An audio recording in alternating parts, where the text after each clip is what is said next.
Assalamualaikum warahmatullahi wabarakatuh. Salam budaya Rahayu. Semoga kalian diberikan kesehatan selalu. Kali ini saya sedikit bercerita tentang perjalanan sampai saat ini untuk mempelajari wayang beber, tentunya di sisi pedalangannya. Ya.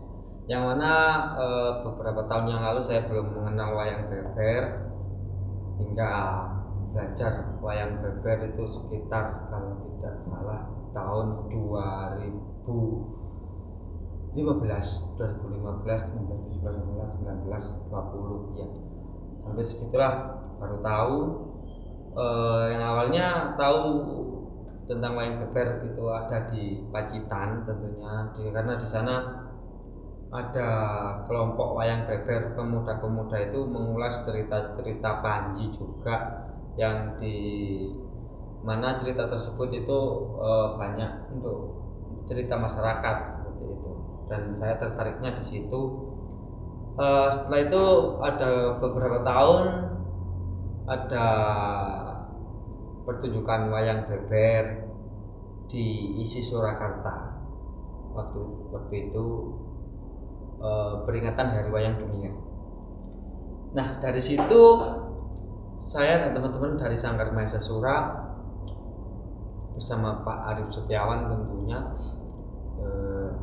di sana mendapatkan referensi baru, seperti diajak memacu adrenalin seperti itu. Bagaimana kalau Mojokerto diadakan atau dicoba belajar wayang beber, dimasukkan wayang beber. Nah, dari diskusi tersebut akhirnya dengan didukung teman-teman yang sudah mengerti soal wayang beber dan pengetahuan yang lebih, serta tidak lepas dukungan dari guru-guru kita yang ada di Surakarta, kita dibimbing, diarahkan bagaimana dan seperti apa wayang beber itu, dan kita diajarkan bagaimana caranya membuat wayang beber hingga mementaskan wayang beber. Namun di sisi itu sudah berjalan 1 tahun untuk proses di SMA Negeri 1 Pacet, itu menjadi tugas akhir sekolah ujian praktek seni budaya, yaitu pertunjukan wayang beber, yang mana di situ dimulai dari awal, yaitu pembuatan naskah, terus penggambaran wayang hingga selesai, dan pertunjukan hingga selesai. Dari situ saya belajar, dan dari teman-teman Sanggar Mahasiswa kita saling belajar dan diarahkan kembali dari guru-guru kita yang lebih mengerti dan lebih memahami wayang beber. Akhirnya saya dan teman-teman mempelajari. Untuk kali ini saya mengulas tentang saya sendiri saja. Mungkin ini pengalaman saya untuk proses hingga saat ini menjadi dalang wayang beber tentunya. Yang namanya membawakan wayang, yaitu kita bercerita yang dimana cerita tersebut mempunyai tujuan, maksud dan tujuan. Dan kalau di wayang itu bahasanya adalah lakon. Kita menceritakan sebuah lakon dengan contohnya Panji Asmorobangun atau Chandra Kirana, atau ada yang di Pacitan itu juga Kembang Kuning, Panji Kembang Kuning, Joko Kembang Kuning kan, iya, di sana. Terus berkembang, ada juga muncul cerita-cerita rakyat seperti Ande-Ande Lumut, terus Tok Ugel, ya. Ada juga itu apa yang kemarin itu Timun Mas, seperti itu. Nah, hingga akhirnya sampai di wayang beber tradisi yang mana ada di Mojokerto saja, itu wayang beber Babat Mojopahit yang saat ini kita pelajari bersama. Untuk menuju hingga saat ini tentunya butuh beberapa proses, dan mungkin masih sangat panjang proses tersebut, apalagi menjadi dalang. Yang utama kita harus memahami alur ceritanya, tema itu apa, temanya, judul atau tema lakon itu apa. lakonnya itu bagaimana, nanti ini garapan naskahnya bagaimana, seperti itu. Jadi yang utama lakon, kita harus paham soal lakon dan kita harus bisa mengimprove bagaimana caranya lakon itu menjadi sebuah kemasan pertunjukan yang menarik, seperti itu. Nah, untuk yang kedua yaitu kita memahami alur cerita dalam lakon tersebut. Alur cerita, karena kita menjadi dalang itu harus bisa membawakan cerita sekaligus suasana, dan audiens itu bisa membayangkan pada masa itu yang kita ceritakan saat itu, seperti itu. Mungkin di situ ada sinopsis, ada juga sinopsis di tengah-tengah ataupun di awal, terus ada dialog juga. Dan dalam wayang beber itu dibagi beberapa babak ya. Kalau bicara di wayang beber, istilah babak, satu babak atau satu adegan itu namanya satu jagong.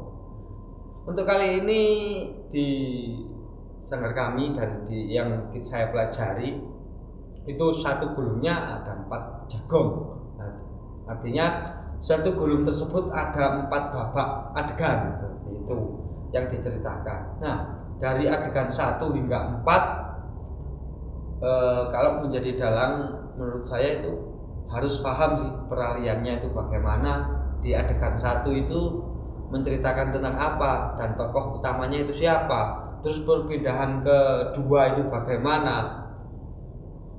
Kita mengerti suasana dalam wayang-wayang tersebut, dalam cerita-cerita tersebut.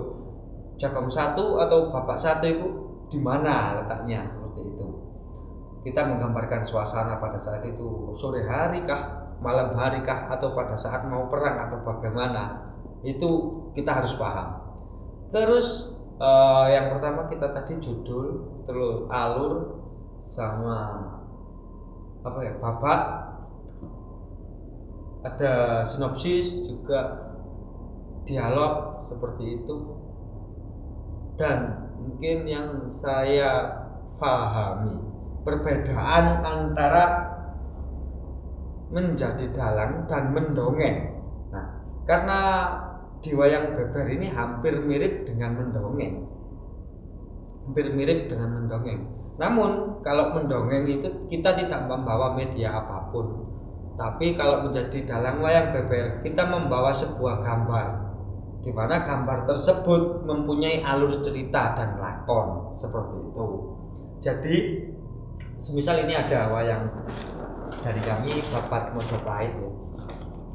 Nah, mungkin kurang lebih penggambarannya ya seperti ini, bentuk-bentuk wayang beber ya seperti ini. Ini dari karyanya teman-teman sendiri Sangkar yang mana dibina sama si Surakarta. Untuk satu adegan ini namanya satu jagong. Satu jagong ini kita deskripsikan atau kita pahamkan ini pada masa itu pas sore hari kah atau siang hari kah, atau ini lagi di mana, seperti itu. Itu pemahaman seorang dalang sendiri. Karena apa? Kita pertunjukan wayang atau pertunjukan apapun kita harus improve. Karena kita menyampaikan pesan ke audiens yang begitu banyak dengan media gambar, karena media gambar berbeda dengan media-media yang lain. Misalkan kita menjadi dalang wayang kulit, itu masih ada gerak-gerakan atau sabet ataupun lainnya, itu masih bisa menghibur. Namun kalau wayang beber kita harus kuat dari cerita tersebut, kita harus bisa masuk ke imajinasi audien atau penonton, seperti itu. Nah, dalam satu jagong tadi kita menjelaskan ini lagi di mana, ini siapa saja, dan ada apa di dalam jagong ini, di dalam babak ini, seperti itu. Ada dialog juga, ada narasi mungkin waktu awal dan lain sebagainya. Nah, kalau bicara wayang, saya sendiri menurut pemahaman saya itu sedikit banyak. Dan menurut saya itu kalau wayang yang wajib sih ada suluknya, suluk. karena wayang tersebut sudah diakui dunia. Nah, itu tradisi dari Indonesia seperti itu. Dan yang saya ketahui dimanapun ada wayang itu pasti ada suluk, pasti ada sendonan. Ya, suluk yaitu mungkin apa ya? Bisa dikatakan doa juga, bisa dikatakan apa? Kalau di tembang juga seperti itu. Mungkin yang sudah dipelajari sama teman-teman sekolah yang SMP, SMA lah, itu ada tembang mocopat dan sebagainya, mungkin seperti itu yang saya pahami saat ini. Kalau saya sendiri mungkin sedikit saya contohkan suluk, namun ini dari versi kami sendiri karena kita mencoba eksperimen, explore bagaimana kemampuan kita dan kita masih sama-sama masih belajar. Lekas carita muni urip tunggal mubiar gencar amedhar ginambar watining carita wayang beber. Itu salah satu suluk yang biasa saya lakukan ketika pagelaran wayang beber. Ada juga sendonan. Sendonan itu menurut saya sendiri sinopsis, tapi itu dilakukan atau ada iramanya atau ada titilarasnya ya kalau kita bilang di sisi tradisi atau kerawitan. Ya nong wayang beber ning kene carita kang ngunine prangga wadyabala ing negari kelang-kelang. Nah, itu salah satu sendonan, namun kita menggunakan sendonan tersebut dengan gaya kita dan versi kita masing-masing. Karena di Mojokerto kami belum menemukan data yang valid keberadaan wayang beber. Jadi kita masih mengeksplor dan kita coba mempelajari tradisi lama ini, kita masukkan kembali ke teman-teman milenial tentunya di Mojokerto sini. Yang terakhir yaitu kita harus bisa menyampaikan apa inti cerita tersebut dan alurnya harus menyambung. Tentunya sebagai dalang itu tanggung jawab penuh. Misalkan ada tetembangan, ada guyonan, ya kan, ada serius ataupun apa, itu kreativitas dalang. Jadi sebagaimana dalang itu biasanya ya bercakap-cakap sendiri atau dialog, memainkan wayang antara satu dengan satunya itu berbicara sendiri. Untuk melatih itu saya juga sampai saat ini masih belajar terus bagaimana caranya untuk cepat dialog antar tokoh seperti itu ya. Kita belajar ngomong sendiri, memang iya ngomong sendiri antara prajurit dan prajurit bagaimana, antara prajurit dengan raja itu bagaimana, antara kaum muda dengan kaum tua itu bagaimana, antara sepadan atau tua sama tua itu bagaimana. Nah, dari situ kita bisa belajar lagi kembali tata bahasa Jawa itu sangat penting.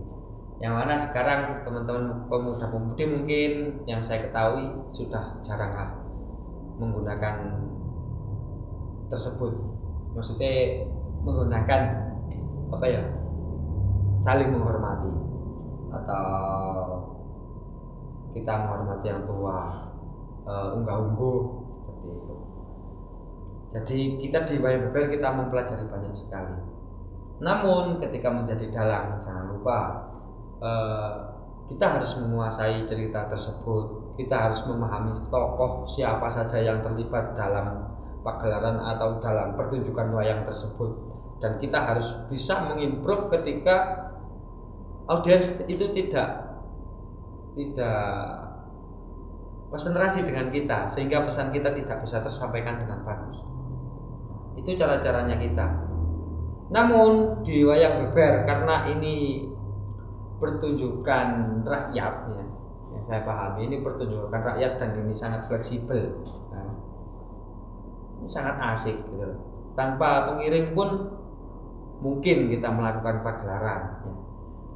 Dan kalau ada pengiring malah lebih asik lagi, karena kalau kita di pertunjukan masyarakat, pertunjukan umum seperti ini, kita mudah mencari tempat buat memainkannya dan kita bisa mengukur dan terus belajar, mengukur kemampuan kita sendiri, kemampuan saya sampai mana sih, seperti itu.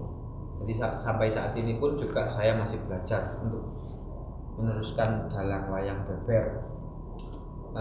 Tips buat teman-teman aja seperti itu tadi,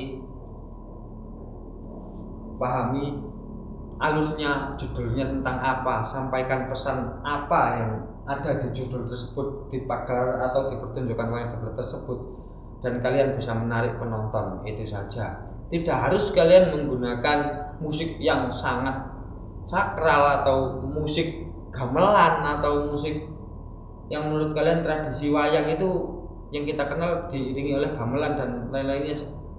Mungkin menurut saya itu terlalu sih.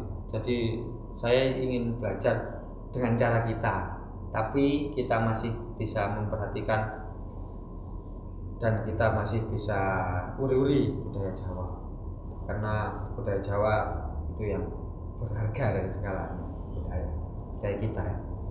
Seperti itu saja. Semoga bermanfaat teman-teman. Di sini kita lanjut di kesempatan yang akan datang. Masih di channel Kambang Sri TV, kita akan mengulas budaya lokal.